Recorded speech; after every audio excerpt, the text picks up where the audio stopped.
And now, Deborah Kobylt live. Hi, everybody, and thank you so much for being here today for our Little Italy of Los Angeles podcast, where we love to highlight everything that's going on down in our Little Italy district in San Pedro. Have a wonderful guest joining me today via Zoom. We've got Frank Buono. He is the owner of Buono's Pizzeria. Thanks so much for being here. Thank you, Deborah. Buono. Buono. Buono. Thank you. Buono. Perfect. Buono's Pizzeria. Beautiful. Thank you so much for that. We're excited to have you. And I think we met, it was very crowded in October, back in October, for the big unveiling of Little Italy in San Pedro, where I got to taste some of the most delicious Italian food, other than my mom, that I've ever had before. You had to say that, of course. Yeah, of course. Okay. So we want to talk a little bit about your business, your restaurant, and your history of coming to San Pedro. First, I'd like to say we are so excited to be part of the Little Italy project. Yeah, we are thrilled to be here, and we're just delighted that we are the first restaurant to open in the heart of San Pedro's Little Italy. So we're happy to be here. Yeah. Tell me a little bit about your history, your family's history about coming to San Pedro.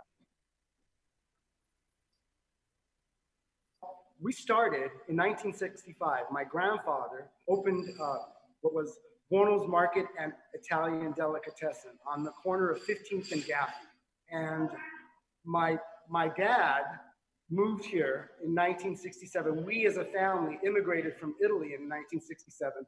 And my dad joined my grandfather in the business, in the market and delicatessen. And in 1973, my dad transformed the market and deli into a pizzeria. So we've been a pizzeria since 1973.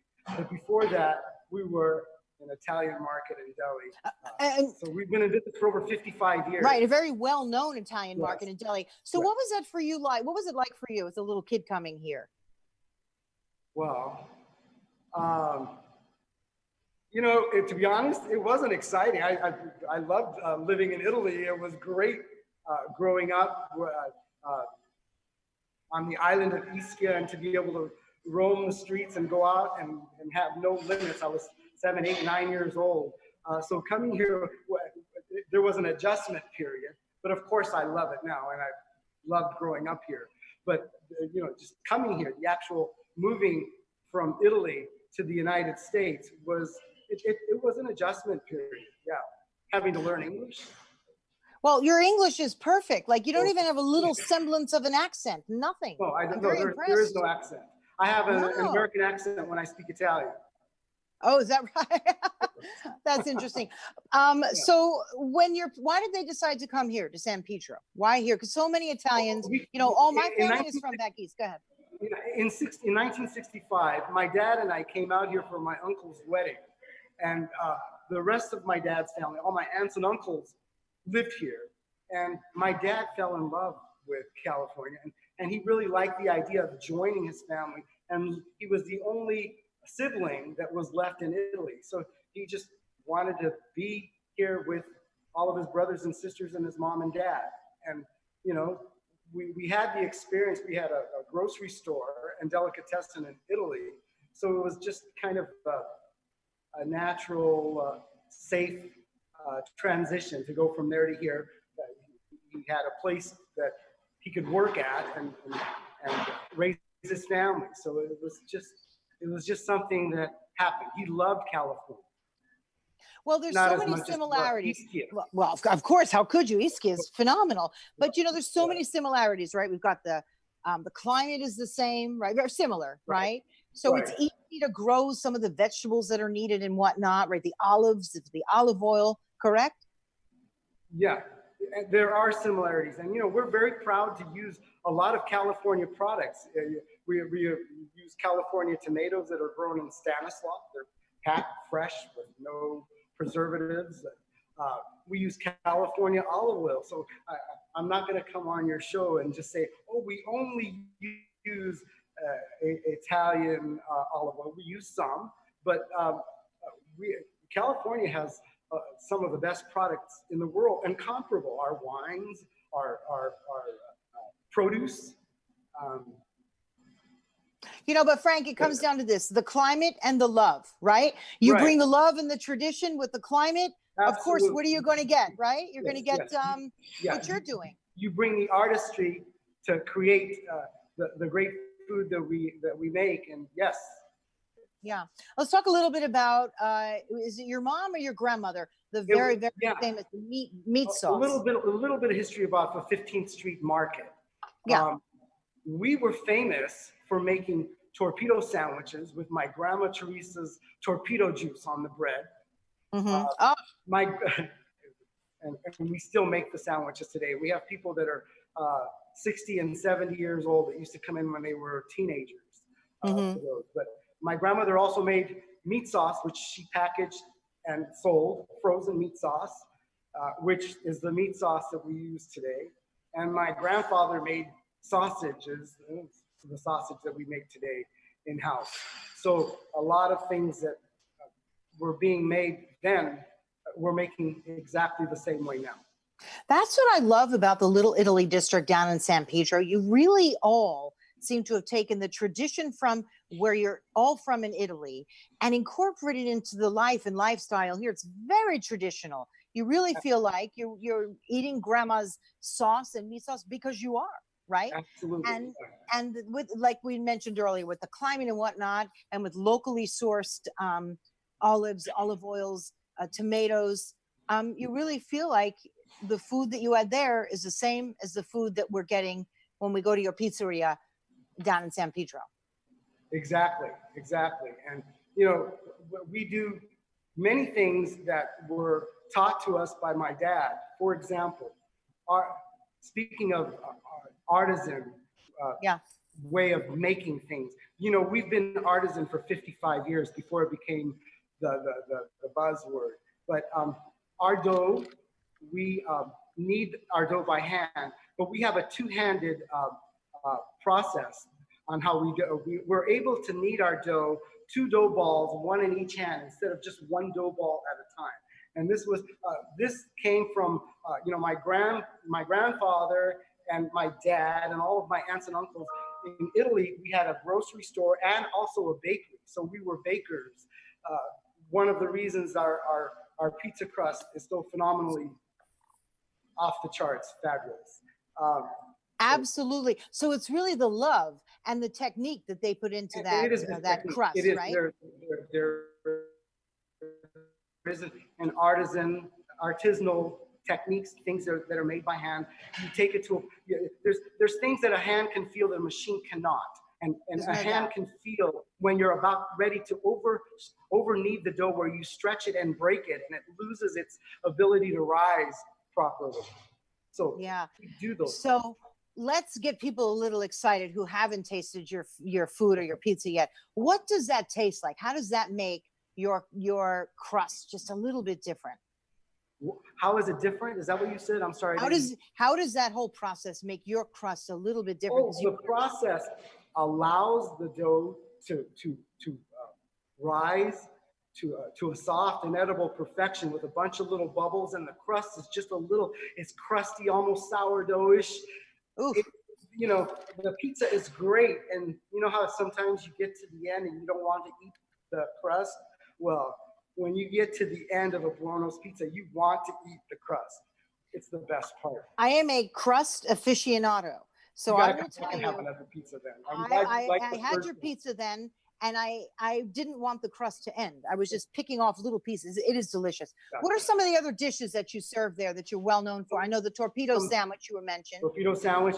Some of the things we're famous for are lasagna, our eggplant parmesan, thinly sliced eggplant, not big, thick chunks of eggplant that are breaded. This is truly Italian style eggplant parmesan. Our eggplant rolls that are stuffed with goat cheese and a spicy marinara sauce, those are phenomenal. Gosh, all of our pasta dishes, the linguine with clams, linguine with shrimp and clams. Do you keep a traditional from Ischia, from where you're from, or do you have more of a wide base at your restaurant? the type of Italian food? Many of our recipes are from Ischia, but we explore. We visit other parts of Italy and bring other menu items that are not necessarily only from the South. Now you've got the backdrop there of your restaurant. Am I correct? Yes. Is that what we're looking Yes. at there?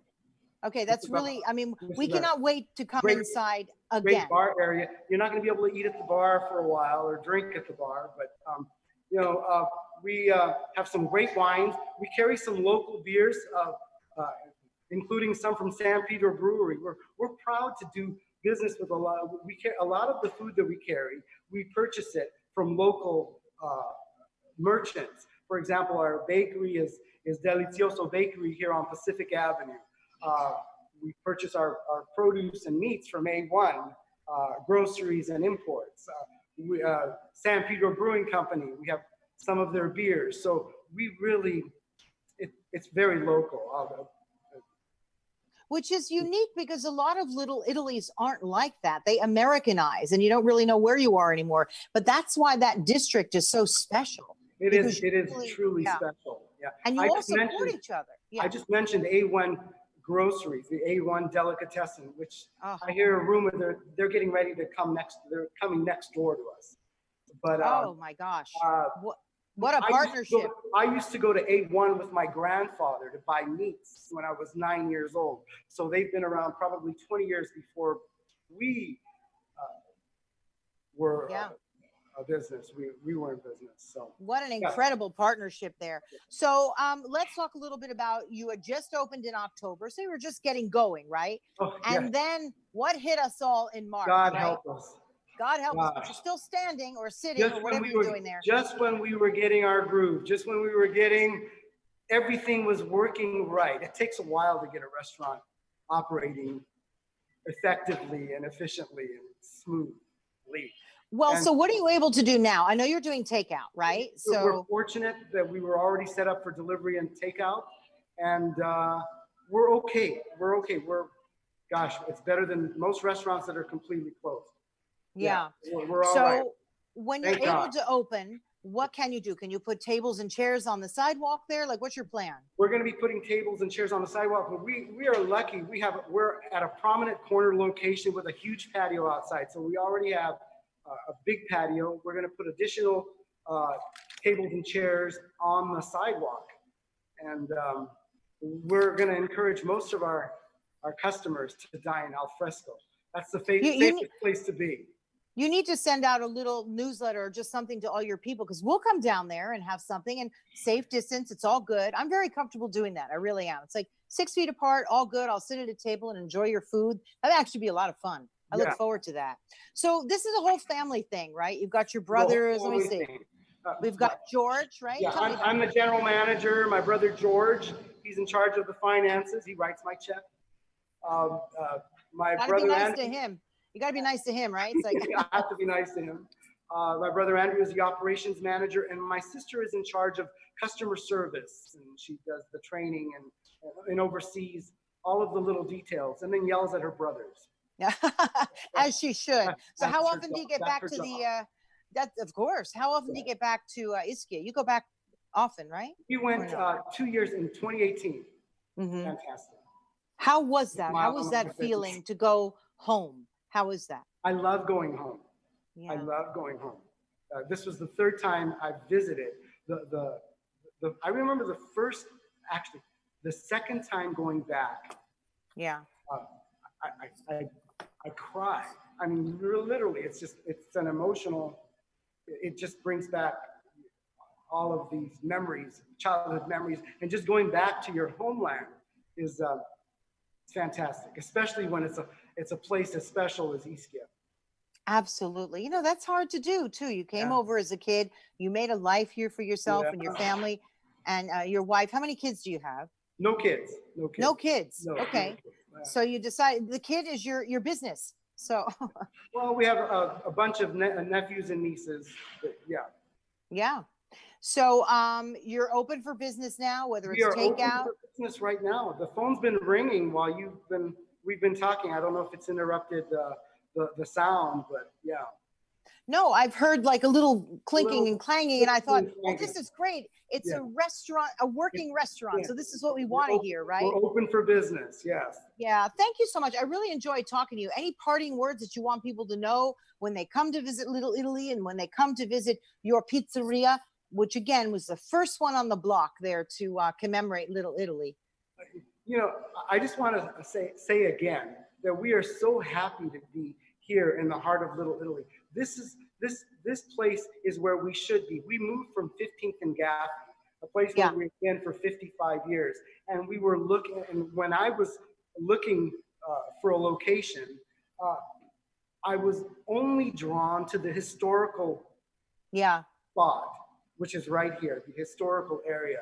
And even though it was a little risky, because when I started negotiating this lease, Little Italy was not, we didn't know that that was happening, but still I was drawn to the historical area.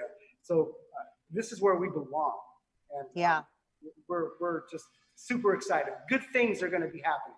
Good things are happening. A big hiccup, but we'll be okay. We'll get through it. We'll get through it. Everyone's being safe. Yes. And we've got lots and lots planned, right, for Little Italy, Los Angeles, down in San Pedro, lots. You know, we've got the piazza there that we're going to be doing different events. You'll be out there serving food. People will be in the restaurant. Yes. We'll be I look forward to it. Frank Buono, Buono, right? Oh my gosh, it's okay. Did I get it right? Yeah, Buono. You know, to make you feel better, my maiden name is Zara, right? But some people say Zara, they say Zorro, they say Zero. So, you know, it's okay. It's Buono. It's Buono. I look forward to seeing you again. And I can't wait to come and try our pizza again. And everybody listening, come on down and have some fantastic Italian food. I will. I'll text you. I'll bring my family. And my middle kid is a terrific cook too. He hand makes all his own pastas, and he's part Polish, so he does pierogi. So maybe I'll bring him too. You'll enjoy meeting him. Perfect. All right. So thank you so much for being part of Little Italy Los Angeles podcast. We had a couple of hiccups today on our Zoom call, but we made it work, right? Yeah, you should have. People should have heard you before we got started. That was better than the show. That's between us. No. Thank you, Frank. It's been fun. It's been a lot of fun. Thank you, everybody. Yes. Yeah. And you can see our podcast, of course, on Little Italy Los Angeles Facebook and their YouTube. And then I have a page, Deborah Kobylt Live. You could see it on my Facebook, my YouTube, honestly, anywhere that you get your podcasts for Little Italy Los Angeles or me, Deborah Kobylt Live, you'll find us. So thank you again very much for joining us, everybody. And we'll see you next time. Ciao.